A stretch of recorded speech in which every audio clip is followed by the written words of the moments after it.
Hey, tech enthusiasts! Today, I'm diving into something that might sound complex, but trust me, it's super fascinating. Algorithm design techniques. Whether you're a seasoned coder or just starting out, these techniques are crucial in solving problems efficiently. So let's break it down. First off, what are algorithm design techniques? Simply put, they are strategies or methods used to create algorithms. An algorithm is just a step-by-step procedure to solve a specific problem. Think of it like a recipe in a cookbook. The design technique is how you come up with that recipe. One of the most fundamental techniques is, it's exactly what it sounds like.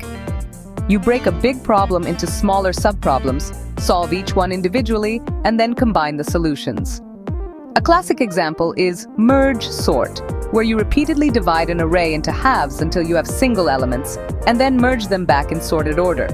Next up, the idea here is to make the most optimal choice at each step.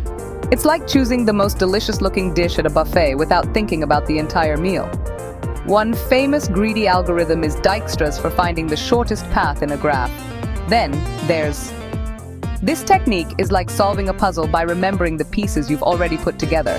You break the problem into subproblems, solve them once, and store their solutions. This way, you avoid solving the same subproblem multiple times. The Fibonacci sequence can be efficiently solved using dynamic programming.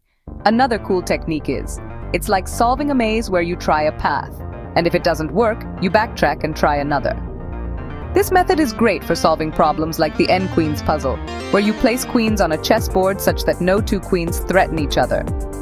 Let's not forget about. This technique is used for optimization problems. It systematically explores all possible solutions while keeping track of the best ones found so far. It's like having a map with all possible routes and always looking for the shortest one. And lastly, these use random numbers to make decisions within the algorithm.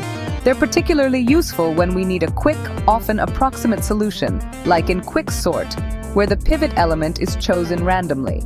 Understanding these techniques not only helps in writing better algorithms, but also in appreciating the beauty and efficiency behind problem solving. So, next time you face a coding challenge, think about which design technique could make your life easier. Alright, that's a wrap for today. If you found this video helpful, don't forget to like, share, and subscribe for more tech insights. See you in the next one.